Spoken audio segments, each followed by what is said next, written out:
Você já parou para pensar no que vai deixar quando a sua vida aqui terminar? Não estou falando de bens, posição social ou conquistas profissionais. Tudo isso passa, tudo isso será esquecido. Estou falando da sua fé, daquilo que você tem vivido com Deus, das promessas que você carrega no coração e de como elas estão sendo passadas adiante. Talvez você esteja cheio de planos, com a vida toda pela frente. Ou talvez você já tenha passado por muitas coisas, alegrias, perdas, cicatrizes, e saiba o peso do tempo. Mas há uma pergunta que todo servo de Deus precisa enfrentar. Estou vivendo de maneira que minha fé continuará edificando vidas mesmo depois que eu não estiver mais aqui? Em Gênesis 48, encontramos um homem no fim da vida, fraco no corpo, mas firme no espírito. Jacó, velho e quase cego, enxerga com mais clareza do que nunca. Ele não vê com os olhos da carne, mas com os olhos da promessa. Ali, diante de seus netos, ele cruza as mãos, desafia a ordem natural, porque sabe, a bênção verdadeira não vem da tradição, mas de Deus. Naquele leito, Jacó faz mais do que abençoar. Ele entrega um legado, reafirma a fidelidade de Deus, sela com fé um futuro que seus olhos não verão. Ele não vê tudo realizado, mas vê Deus, e isso lhe basta. Esse capítulo não é só sobre o fim de um patriarca. É sobre como viver agora, com os olhos fixos no que realmente importa. Gênesis, capítulo 48. Depois desses acontecimentos, avisaram a José que seu pai estava doente. Então ele foi visitá-lo, levando consigo seus 2 filhos, Manassés e Efraim. Quando disseram a Jacó que seu filho José vinha vê-lo, Israel reuniu suas forças e sentou-se na cama. Ele disse a José: "O Deus Todo-Poderoso apareceu a mim em luz, na terra de Canaã, e me abençoou. Ele me disse: Eu te farei frutificar e te multiplicarei. Farei de ti uma multidão de povos e darei esta terra à tua descendência como propriedade perpétua. Agora, os teus 2 filhos que te nasceram no Egito, antes que eu viesse para junto de ti, são meus. Efraim e Manassés serão meus, assim como Ruben e Simeão. Mas os filhos que nascerem depois deles serão teus. Eles serão chamados pelo nome de seus irmãos na herança. Quando eu voltava de Padã-Arã, Raquel, tua mãe, morreu ao meu lado na terra de Canaã, durante a viagem ainda um pouco longe de Efrata. Ali eu a sepultei no caminho de Efrata, que é Belém." Quando Israel viu os filhos de José, perguntou: "Quem são estes?" José respondeu: "São meus filhos, que Deus me deu aqui no Egito." Então Israel disse: "Traz-os para perto de mim para que eu os abençoe." Os olhos de Israel estavam enfraquecidos pela velhice e ele já não conseguia enxergar bem. José aproximou os filhos e Israel os beijou e os abraçou. E disse a José: "Eu não esperava tornar a ver o teu rosto, e Deus me concedeu ver também os teus filhos." Então José tirou os meninos de junto de seus joelhos e se curvou com o rosto em terra diante do pai. Depois disso, José tomou os 2 filhos. Efraim, com sua mão direita, colocou à esquerda de Israel, e Manassés, com sua mão esquerda, colocou à direita de Israel, e os aproximou. Mas Israel estendeu sua mão direita e a pôs sobre a cabeça de Efraim, que era o mais novo, e a mão esquerda sobre a cabeça de Manassés. Ele cruzou as mãos de propósito, embora Manassés fosse o primogênito. Israel abençoou José, dizendo: "O Deus diante de quem andaram meus pais Abraão e Isaque, o Deus que tem sido meu pastor durante toda a minha vida até o dia de hoje, o anjo que me livrou de todo mal, abençoe estes meninos, que eles sejam chamados pelo meu nome e pelo nome de meus pais Abraão e Isaque, e se multipliquem grandemente sobre a terra." José percebeu que seu pai havia posto a mão direita sobre a cabeça de Efraim, e isso o incomodou. Então pegou na mão do pai para mudá-la da cabeça de Efraim para a de Manassés. Ele disse: "Não é assim, meu pai. Este é o primogênito. Coloca tua mão direita sobre a cabeça dele." Mas seu pai recusou e respondeu: "Eu sei, meu filho, eu sei. Ele também será um povo e será grande. Contudo, seu irmão mais novo será maior do que ele, e sua descendência será uma multidão de nações. Naquele dia, ele os abençoou, dizendo: por meio de vocês Israel dirá: Deus te faça como Efraim e Manassés. Assim, colocou Efraim antes de Manassés. Depois, Israel disse a José: estou para morrer, mas Deus estará com vocês e os fará voltar à terra dos seus pais.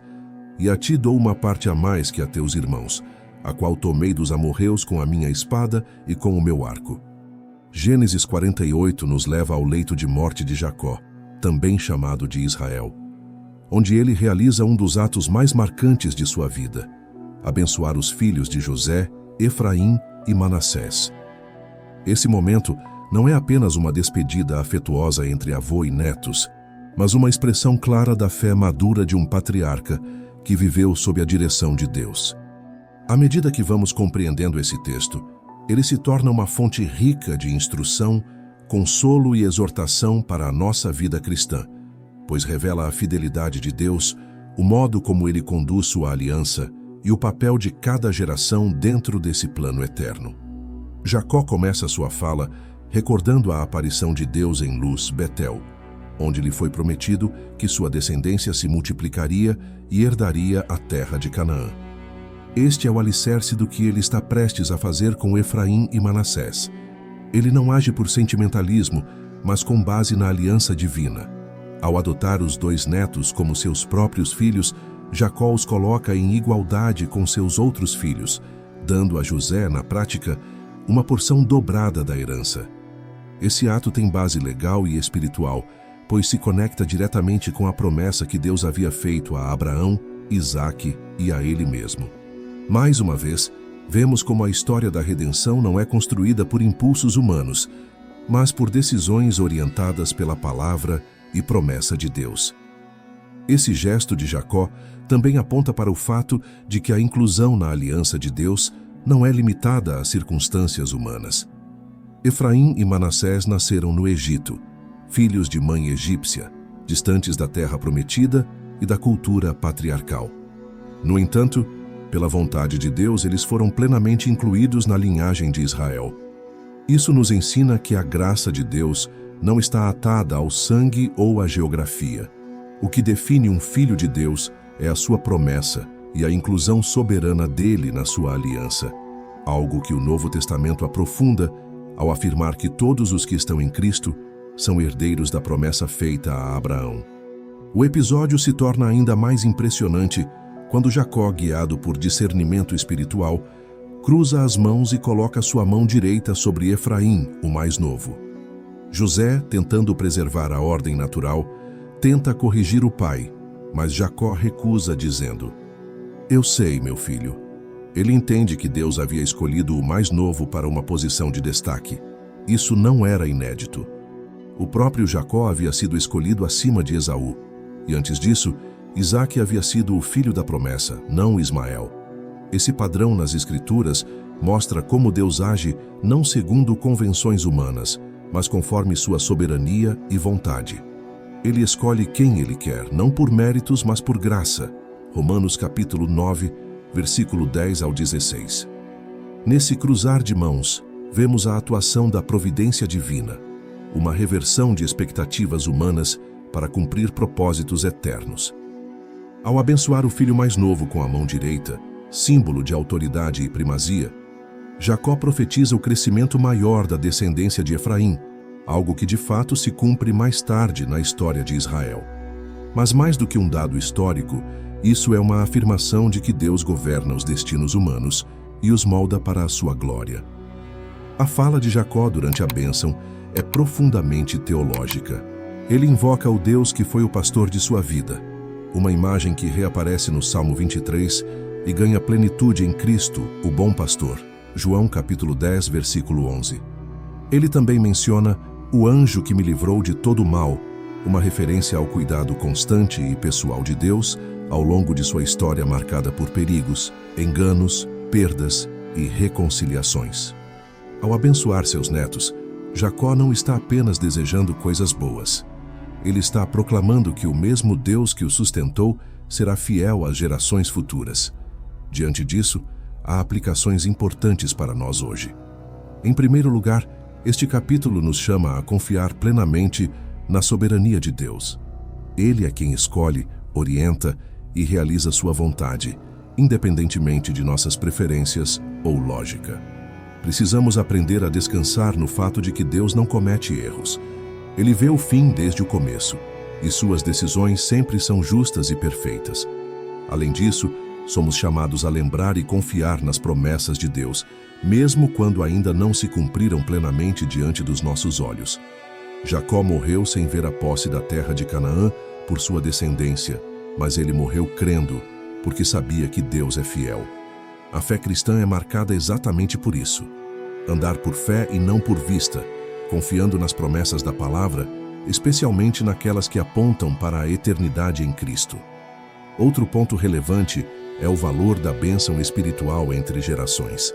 Jacó não se limitou a garantir bens materiais para seus filhos e netos, mas lhes transmitiu a bênção da aliança e a lembrança da fidelidade de Deus. Em uma época em que muitos pais negligenciam o ensino da palavra aos filhos, este texto nos exorta a investir no que é eterno. Devemos discipular nossos filhos, orar com eles, abençoá-los com a verdade do Evangelho e ensiná-los a andar com Deus.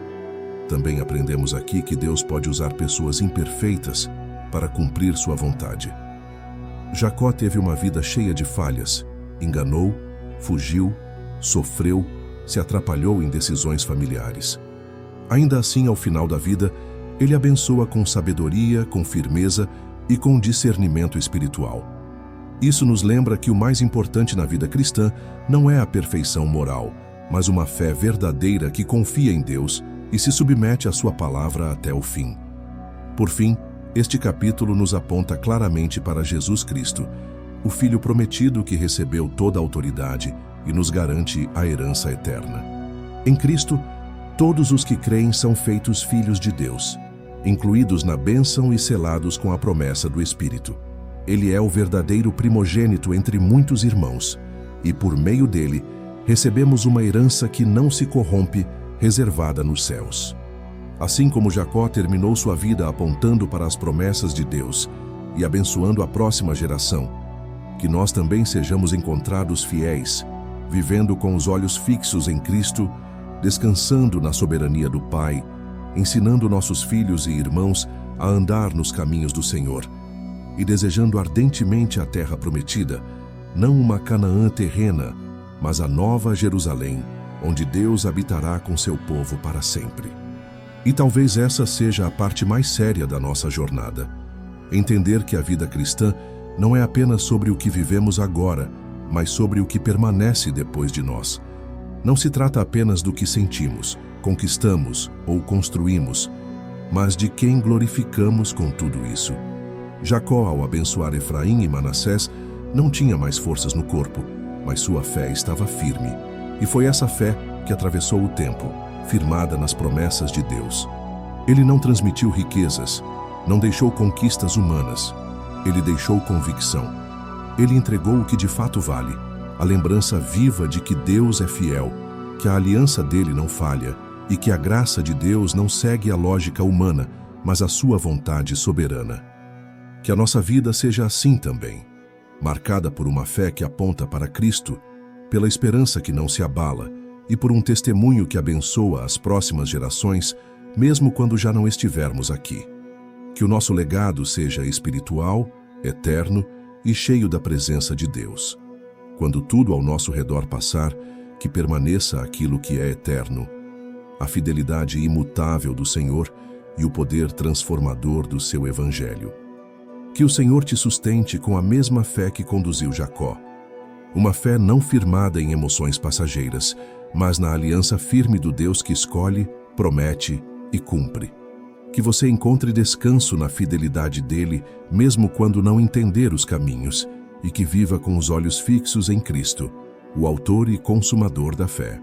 Que a sua vida reflita a graça que te alcançou. Que Deus te use com fidelidade e humildade, como instrumento em suas mãos para abençoar gerações. Não com palavras humanas, mas com a verdade que transforma e permanece para sempre. Se você gostou desse vídeo, não se esqueça de deixar seu like, pois isso nos ajuda a proclamar e levar o Evangelho a mais pessoas. E se ainda não é inscrito, convido você a se inscrever no canal e ativar o sininho de notificações para não perder os próximos conteúdos. Que Deus abençoe grandemente a sua vida.